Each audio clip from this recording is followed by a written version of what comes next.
Hey guys, got a new toy in the shop to mess around with and get working. It is a Cub Cadet zero-turn mower. It is a model 17AI2ACK056. It looks like it was made in 2009. So it's an older tractor. Battery is completely dead, but don't know if it runs, but can't beat the price tag of free, so who am I to complain? So it's a 54-inch cutting deck, hydrostatic transaxles. I believe these are the Hydro Gear ZT-2800s. It's got the spin-on oil filters. It's got a Kawasaki engine, I believe an FR691V. Don't see a nameplate on there, but I think just that's what the spec sheet says when you look it up from the model number. Maybe it's buried somewhere else. Yeah, it's all probably long gone.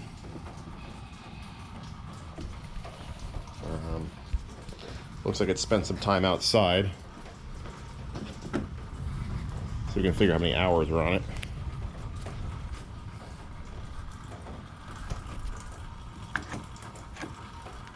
Can't really tell.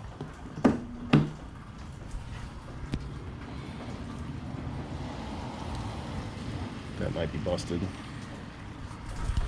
Anyway, I'll clean it up a little bit, get all the dirt and grime off of it, then we'll see if we can get her cooking. Now it is raining out, and this thing just sat in the rain for about a 2-hour car ride. So what I'm going to do is I'm going to take the spark plugs out and just blow a bit of oil on the cylinders to make sure there's no rust, because this is a cast iron liner engine. So we'll go ahead and do that now. Alright guys, a couple hours later, I had a little shindig with the neighbors, but anyway. So I got the battery hooked up there. I was able to crank it up. So the motor turns. But we're not getting any fuel out of the fuel pump. So what I did is I unhooked this fuel line here from the carburetor right there. Stuck in this jar. You crank it over. I let it run for a minute on and off, and there's no fuel getting into that jar. So the fuel pump is pretty much bad.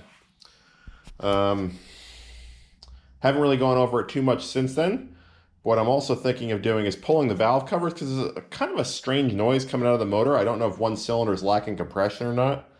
I know these things are prone to having valve adjustment issues, so I might take a look at that. Or we could just do a compression test first. Maybe we should do that. So to do the compression test, you want to take both spark plugs out. You want to make sure your throttle is wide open, so there's no restrictions. Make sure your battery's fully charged so the starter motor works okay. I'm using an OTC 5606 compression test. You can get these on eBay. They're not, or Amazon. They're not really all that expensive. Make sure you select the spark plug adapter that matches your spark plug threads. So I'm just going to kind of eyeball it. There's a couple up in this kit. That one looks pretty darn close. Let's give it a shot. So you screw the hose into the spark plug hole. Maybe. Two-handed operation. Okay, I got everything hooked up here. Got the hose into the spark plug hole. Got my gauge hooked up. And we'll flip the key and see what it maxes out at. Okay, so that cylinder's in pretty good shape. It's around 150 psi. I think this motor specs are around 100, 120 or so. So that cylinder's good. Let's check the other one. Same procedure. Okay, same process. Other cylinder. Let's see if we can do this. Need to get a tripod. All right, here we go. Other cylinder. That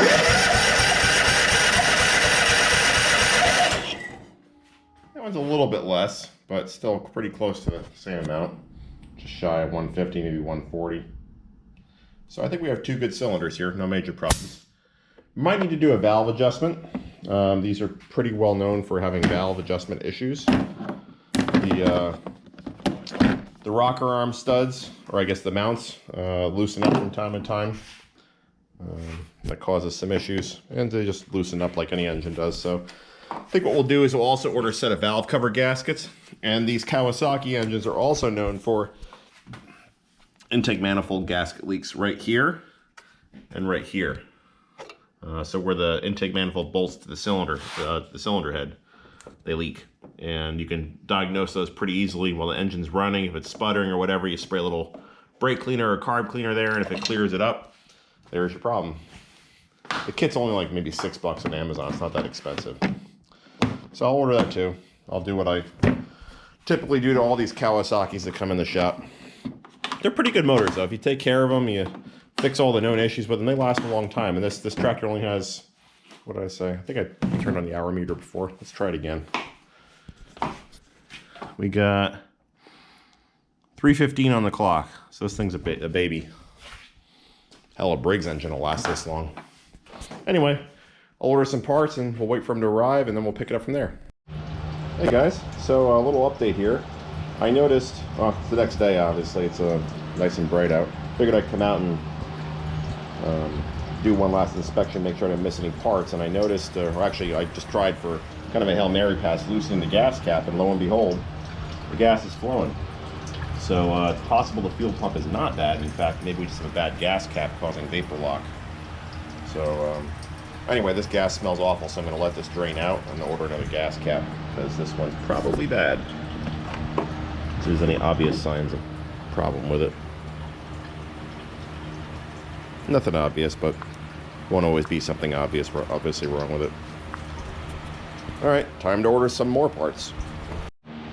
So I got all the gas drained out of the tank. There's maybe a gallon or so in there. It wasn't tragic. I also took my air compressor hose and blew it out really well because there were some grass clippings and leaves and needles and so on. So now I think we're going to take the carburetor apart because the gas tank was like that. I can only imagine what the carburetor looks like. So this looks like 10 millimeter, 10 millimeter, 10 millimeter. So let me go get some tools. Okay, I'm going to take off these 10 millimeter nuts right here. Make sure you save everything. And washers. This brown strap is important for the fuel shutoff solenoid at the bottom of the carb. The bolt, it's interesting. And the studs. Oh, yeah, this one's a stud. Probably have to take off this one down here. Control.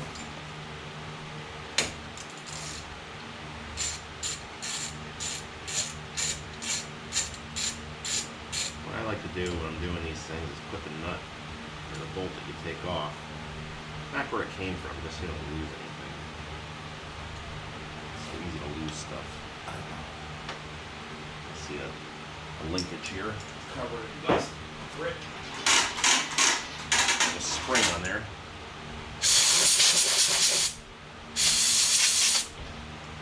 Looks like it only goes in one way. Give you guys a peek.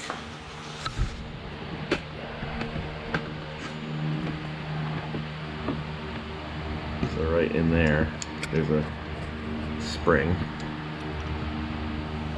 So there shouldn't be too much holding the carburetor on now.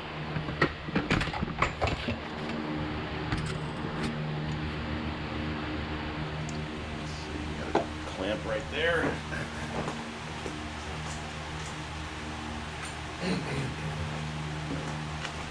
Some pliers, see if we can turn that clamp around. Maybe not yet.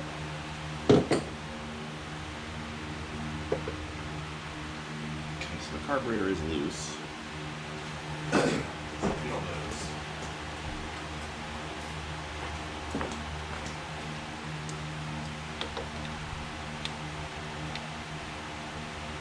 There we go. Turn the clip around.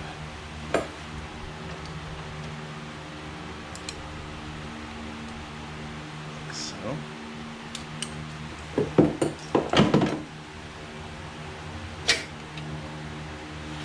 Got another link in the back. Pull that off.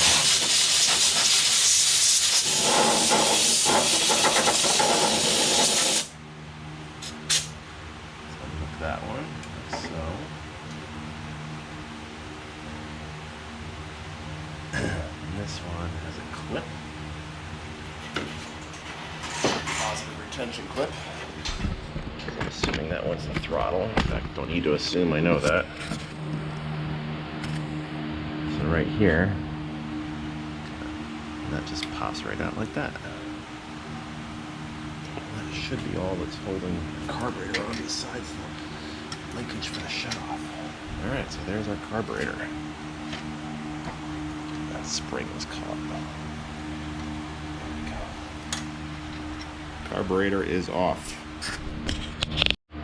Kawasaki, in their infinite wisdom, gives you a really, really tiny space there to get a wrench in. I don't have any wrenches skinny enough for that. So what I did is I took some needle nose vice grips and just clamped on there. Those seem to work okay, and this thing just unscrews. Probably all sorts of nastiness in there. Okay, let's see what surprises we have in store for us here. It smells awful. Wow.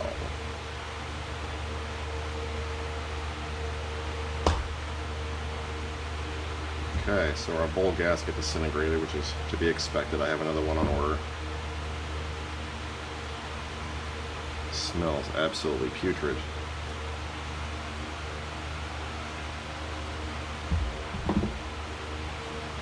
Not too wonderful, is it? This gas has to be measured in years. I'm just going to dunk this whole thing in the ultrasonic cleaner. Man, this stuff is so bad it's eating up my gloves. Jeez.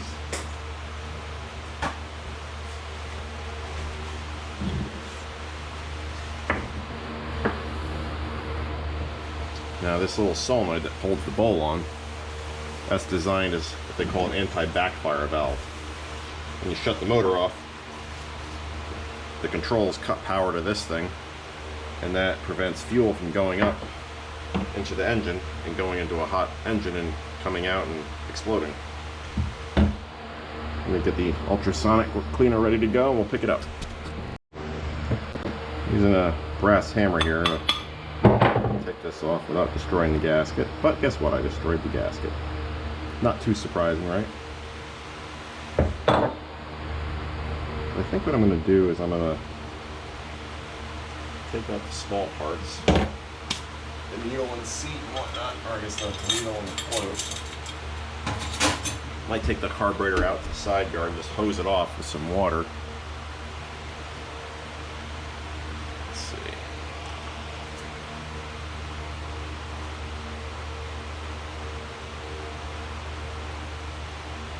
Some of these get stuck on there pretty good.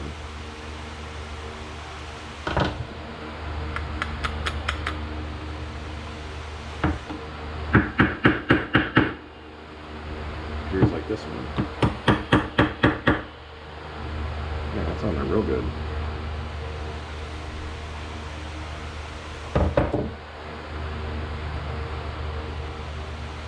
It's like designed to never come off, right? That float seems to be sitting kind of high, don't you guys think?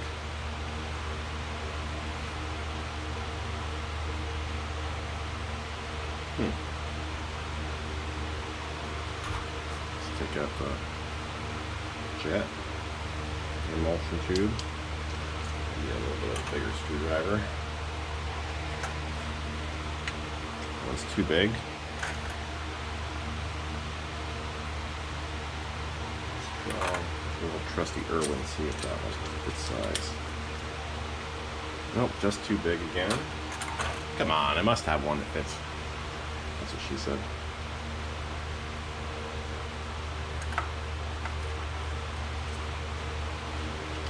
Along there. That sounds pretty good.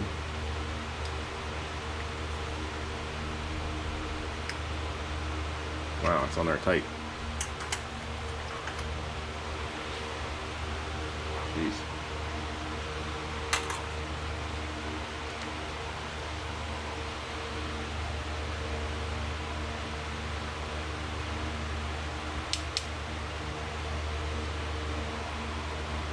That feels like it's going to break. I think we'll skip that. Don't like cleaning carburetors this way, but I don't really have much of a choice. Don't have the proper tool to get that tube out, and I don't want to break it. Maybe we'll let it sit in the cleaner and loosen up a little bit, and then we'll try again. We'll start off with just some simple green.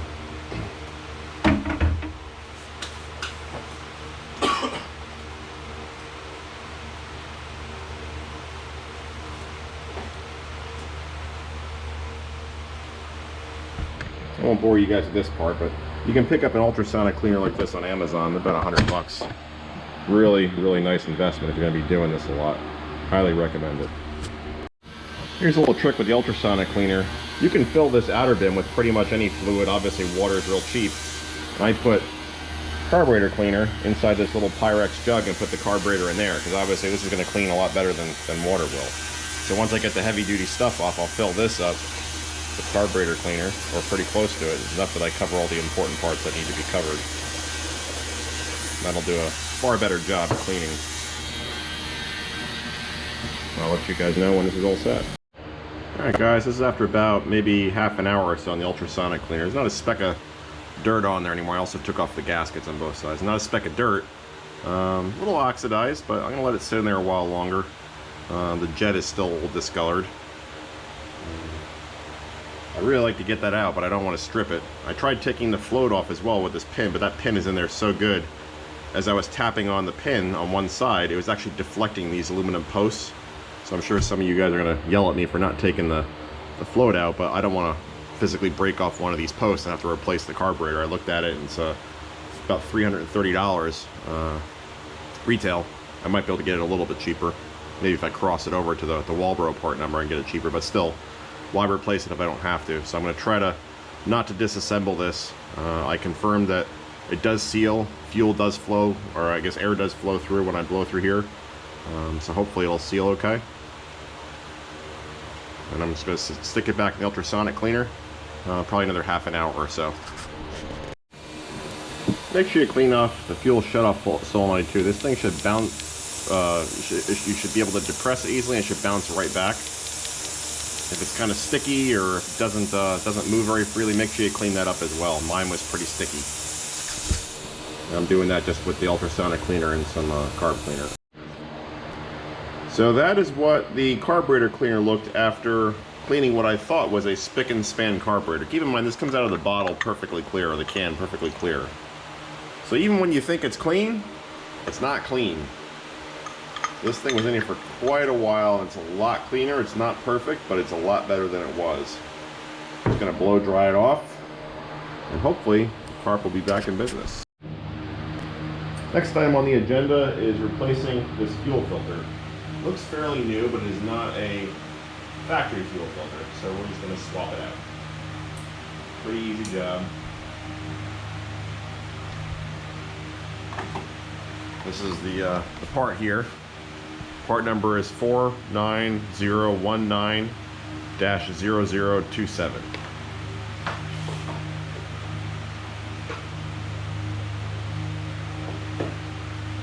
Simply removing the fuel line from the barb fittings on the filter.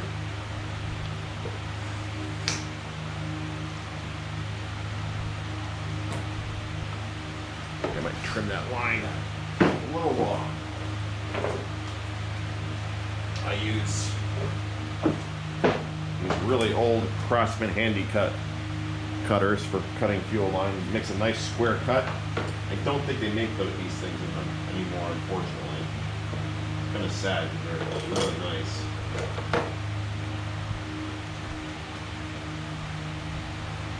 Okay, so we got the fuel filter off. I think we're going to plumb in a shutoff valve too. Going to plumb in this shutoff valve as well. You can pick these up on Amazon. I mean, you can probably get a 10-pack for a couple bucks. I keep them in stock. They're real handy.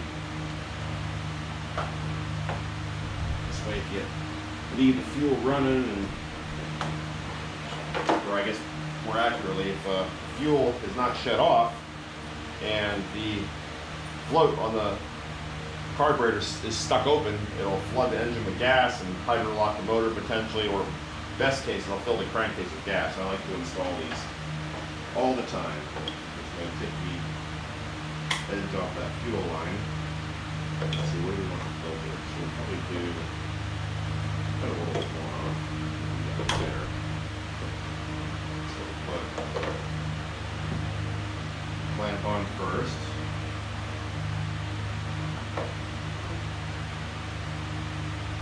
And you get these clamps, they're for 1/4-inch fuel line. You pick those up too. You get them in a bulk pack. slide that out of the way.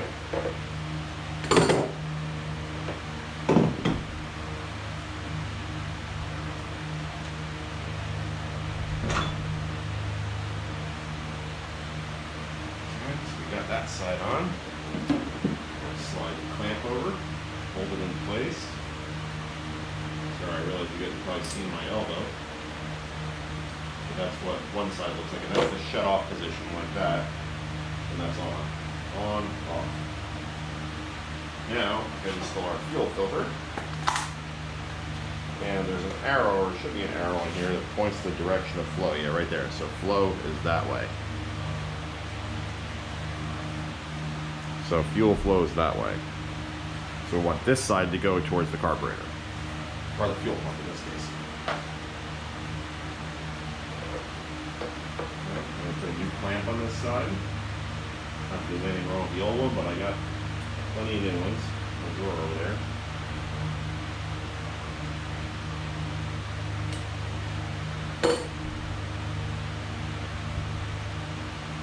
Right, so that's on.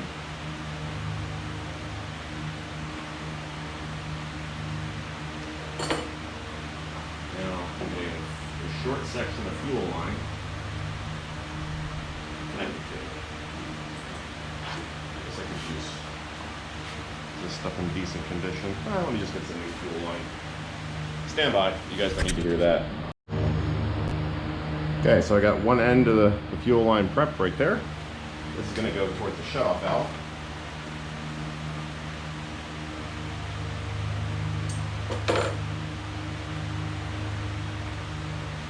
So, the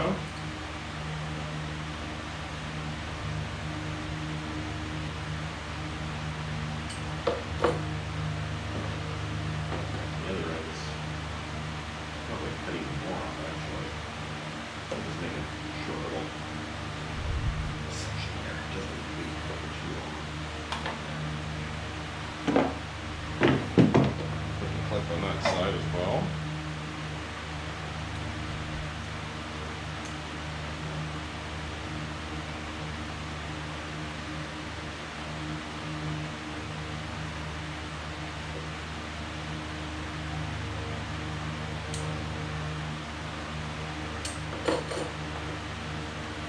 Probably very exciting.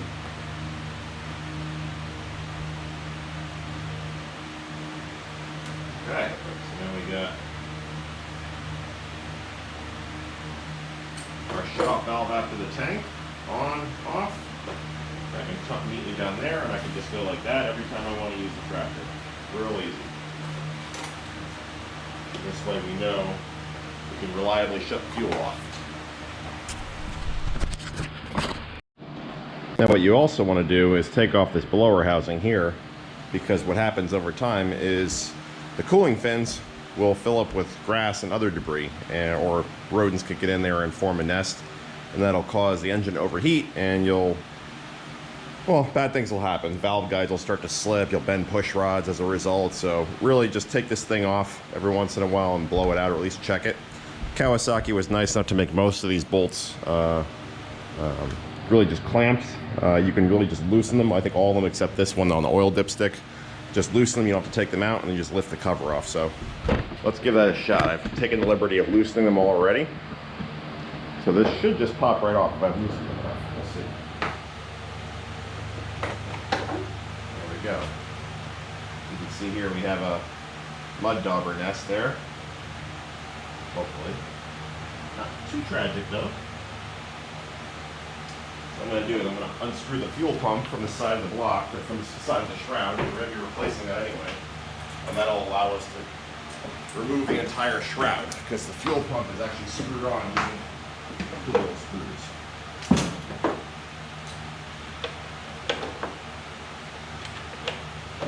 Let's see, we have enough clearance here.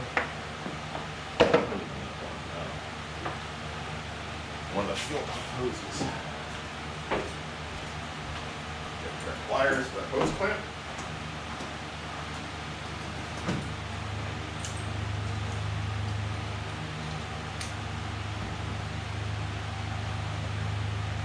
Most of the clamp is in the back. Let's see if we can just get in there with a screwdriver.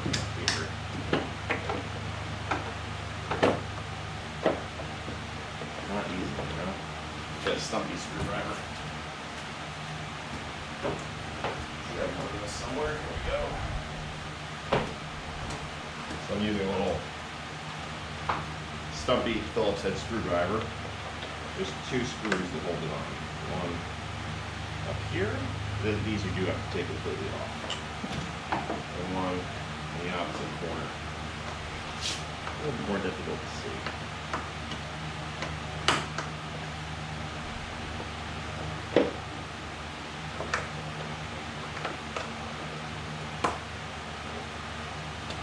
Okay, fuel pump is off, and so is the shroud. And again, if I take the screws that hold the fuel pump on, I'm going to put them back in the shroud off camera, just so we don't lose them. Why lose faster if you can avoid it? Now you don't have to wonder where everything went, and so on. So, dead, yep, no cover. That wouldn't have caused the problem, but why leave it there?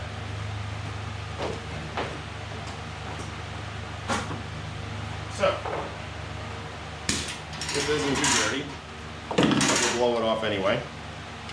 On really bad ones, you'll see all the cooling fins really caked up there, and you won't even be able to see anything.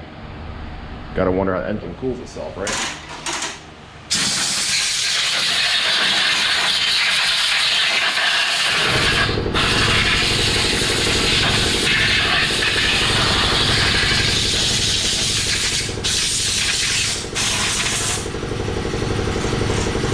And of course the air compressor comes on.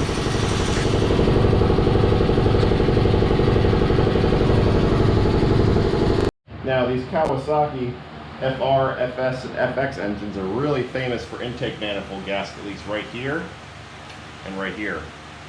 Easy way to diagnose that is the engine is running or it's running poorly, just take a little bit of brake cleaner or card cleaner, spray it on that area. And if you hear a sound change in the engine, that's likely your problem. They do have updated parts. It's a really easy fix. You just bolt here, bolt here, bolt here, bolt here. Take the intake manifold off and just replace the gaskets and follow the torque procedure. Some of them also leak at this breather plate here. If you see oil coming down here, it's a good sign that breather plate is leaking. Some of those screws sometimes back out, some will actually be loose, some guys Loctite them on. I don't see too much of that, but I've seen it from time to time. So everything looks pretty good here. These are older style coils, which is not necessarily a problem, as long as they work. But yeah, so cooling fins are clean. So I think now we just gotta wait on some parts. Got the carburetor gasket set in. It's a Kawasaki part. Comes with all this lovely stuff here. Give you a moment to absorb that. We're only going to use a handful of these gaskets though. We're going to be using that bowl O-ring there, which seals the bowl to the carburetor. I'll be using that seal there, which seals the fuel shutoff solenoid in. So we'll tighten that down.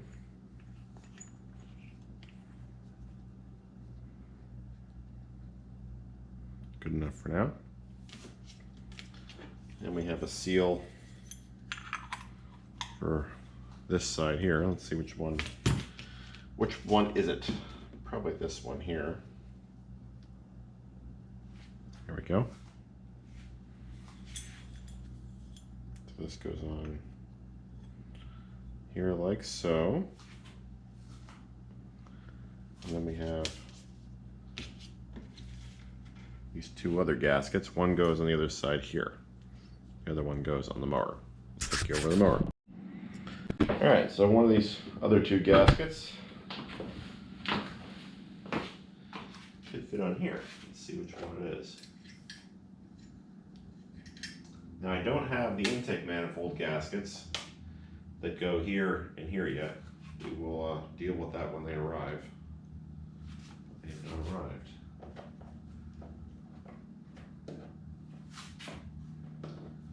Go out on a limb and say it's probably this one.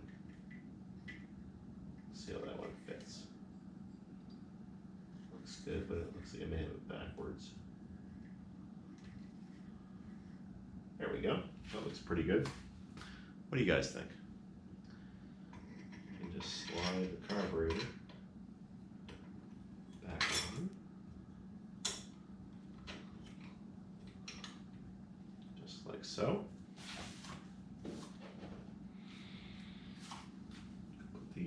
Just kind of snug this nut up here.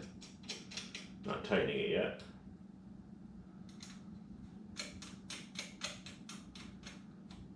There we go. So that's that. We got to put our linkage back on too. If you recall, there was a bolt here, bolt here. I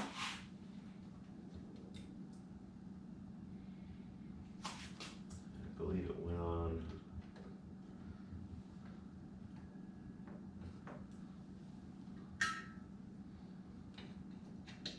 there. Of course, this all has to come off again when we get that linkage. I'm sorry, we get the gasket for the intake manifold. What am I saying? Now the choke. How does the choke work? There's a spring here. So it probably just hooks up here. You know what? Let's do this a bit later. Because I want to pull these valve covers off. I think I mentioned earlier that these things have they're notorious for going out of adjustment on the valves. So we got the carb just kind of fastened back in place loosely. Let's sideline that project and we'll take the valve covers off. What do you say? So we got some 10mm bolts and we check the valve clearance with the engine cold. Let's take the valve cover off. A lot of bolts hold these things on. Got to give points to Honda, that single bolt design. A lot faster doing this. I have to give points to Kawasaki. There's not a whole lot of tools required to work on this motor. It's pretty easy. 10, 12, and 14mm probably covers 90% of the engine. And these things are pretty reliable if you take care of them. A lot of people just don't take care of them though. You know, they'll ignore a leaky breather gasket and let the engine smother itself in its own fill. Sorry guys, my GoPro locked up there. Got the valve cover off. This engine is a bit overfilled with oil. There's just oil pouring out. Got to give points to Cub Cadet for the design though. They have all the oil is designed to leak into this little recessed cavity. There's a hole right there. If you have a drain pan ready and you're smart, then you're okay. Let's pull this plug off here. Because what we're going to do is we're going to rotate the motor to get it top dead center. We're going to yank off the valve cover on the other side too. Looks pretty clean inside though. Alright, so Kawasaki wants between 4 and 6 thousandths of valve clearance, intake and exhaust. Now, a lot of guys will be really neurotic about making sure the engine's at top dead center and this and that. It doesn't really matter a great deal. So what I usually do is I'll rotate it such that one valve is opening, right? So right now we see intake opening. I'm sorry, the exhaust was opening. Now the intake is loose. You can see it's rattling around. So what I'll do is I'll take my feeler gauges. I'll take out, say, 7 thousandths, and we'll see how it feels. Let's see, 8. Let's try 8 thousandths. Oh, let's do 7. 7 thousandths. What do we got? Do we have a winner? Oh yeah, pretty loose there. So this one we're gonna have to adjust. So let's take this bolt out. So we'll get to the adjusters. I'm just screwing these bolts back in here, kind of backfired on me, right? No room to work.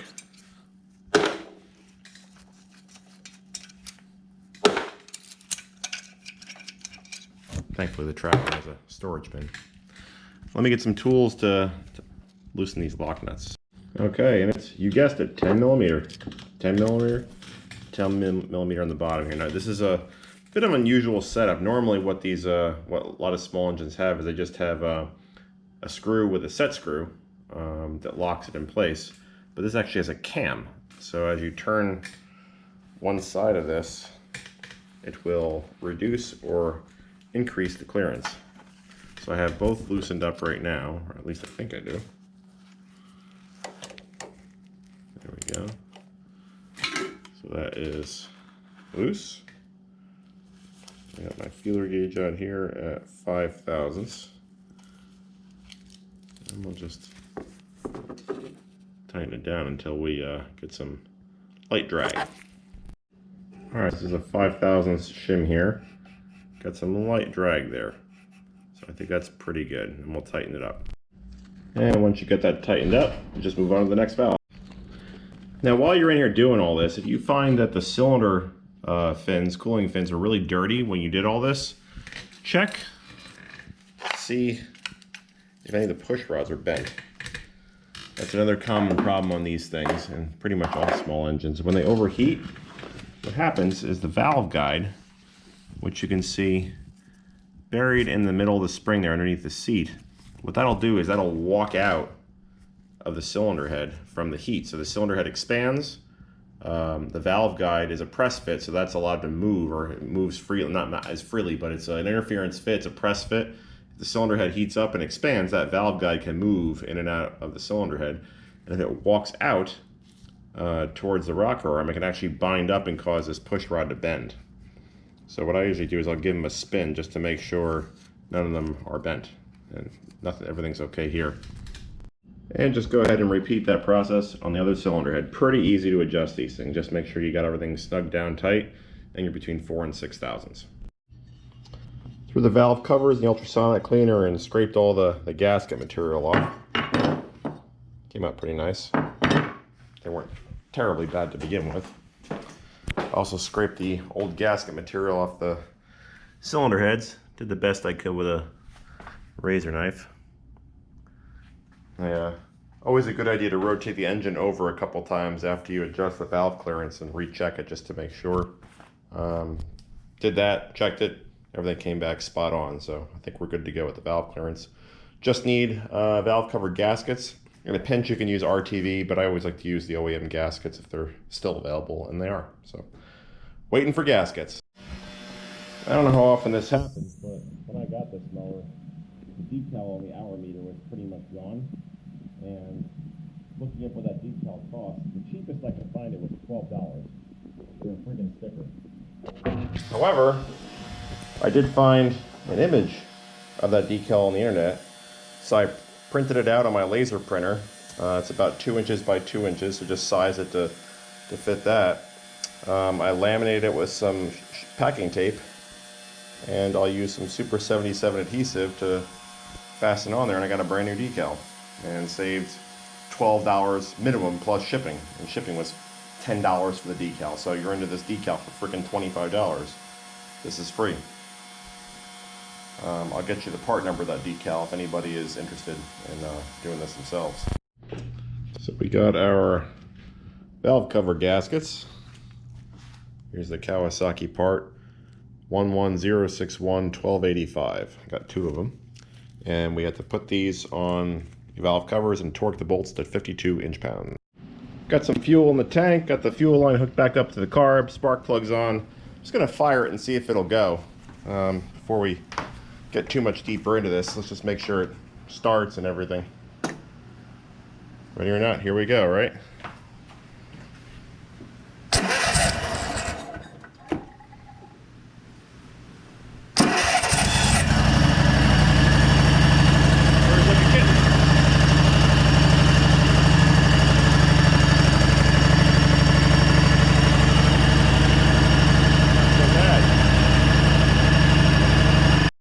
Now that I know it runs pretty smoothly, I'm going to take some time and clean it off because it's pretty dirty.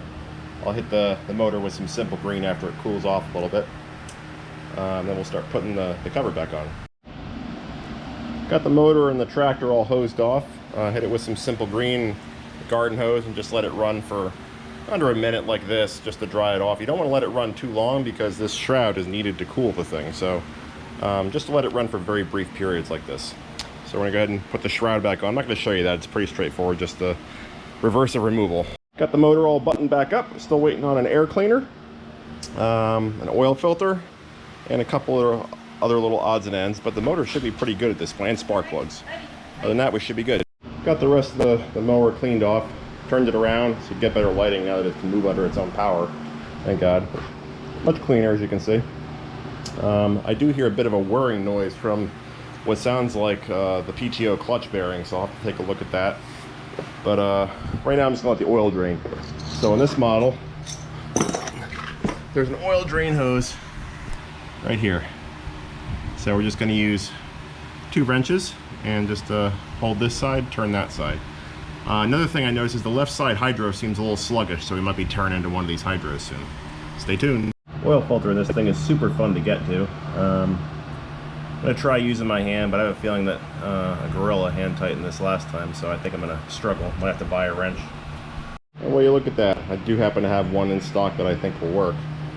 It is a 74mm 14 flute. I think this goes on a Volkswagen, if I remember correctly. Righty tighty, lefty loosey, right? There we go. Look at that. This might be the original oil filter. Scary.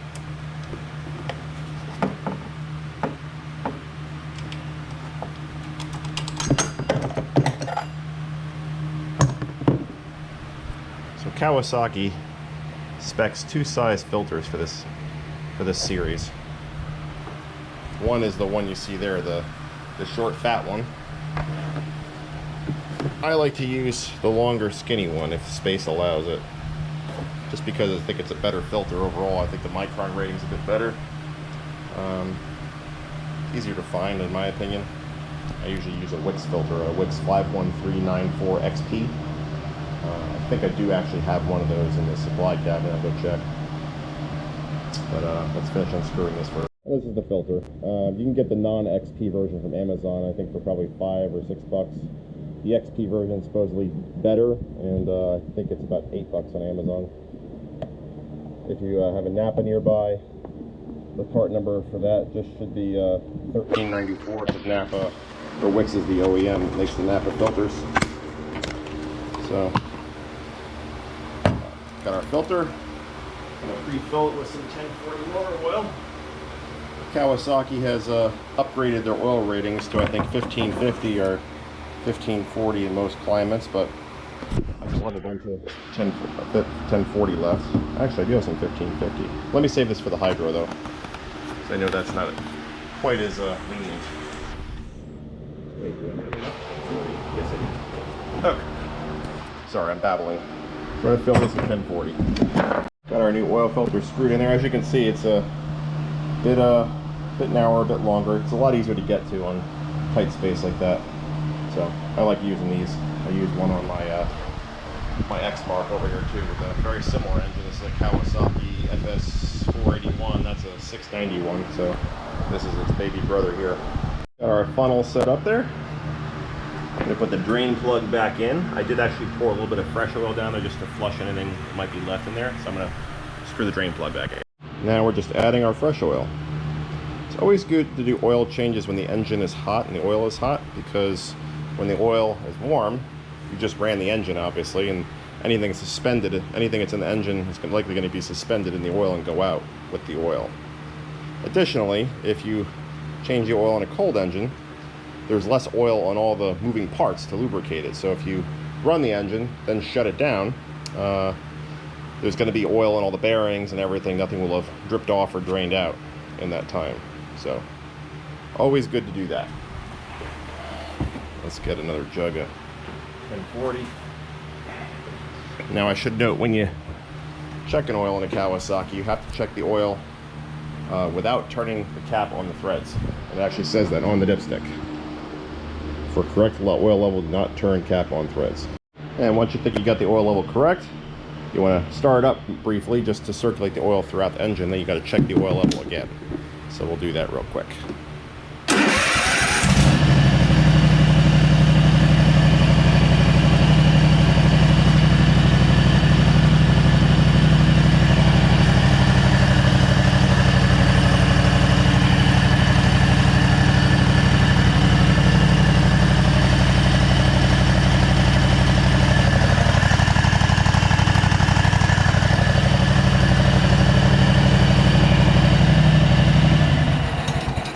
just like so. That fills up the filter, gets the oil circulating, and now we can get a good reading on the oil level. So now, I'm gonna take the towel and get the dipstick out again.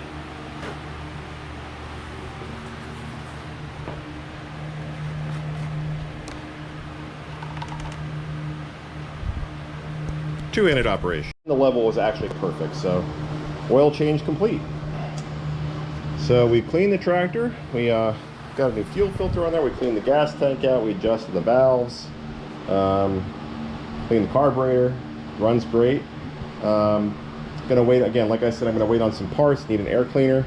Got a cover here because this one is broken. I think this is supposed to go on there like that, but this hinge piece broke off. So got another cover in order.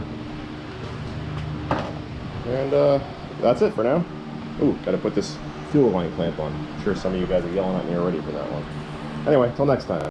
So today the UPS man brought a new gas cap.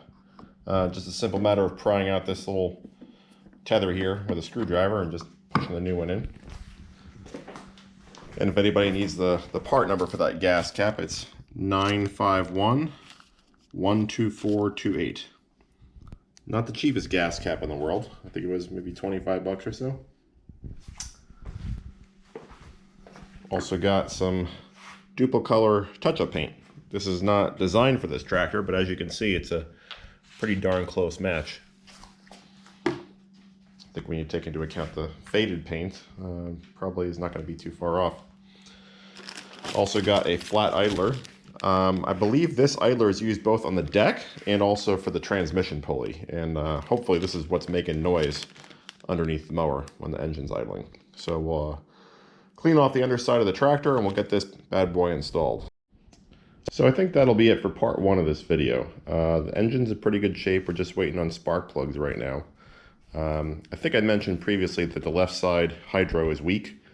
I noticed that the tensioner that tensions the drive belt for the hydros, there's a hydro pulley about there and about there underneath the tractor. There's a tensioner underneath the motor about here. And this spring tensions that belt. It's a very, very strong spring. But I noticed that tensioner was seized in position, that belt was a bit glazed. So before I tear into the hydros, which I'm hoping to avoid because it's expensive to repair those, I'm going to try replacing the belt and see if that helps things a bit. So I think we'll tear into the rest of the tractor in part two. And of course, if you like this series or any of the other videos I do, please consider subscribing. Thanks and stay safe.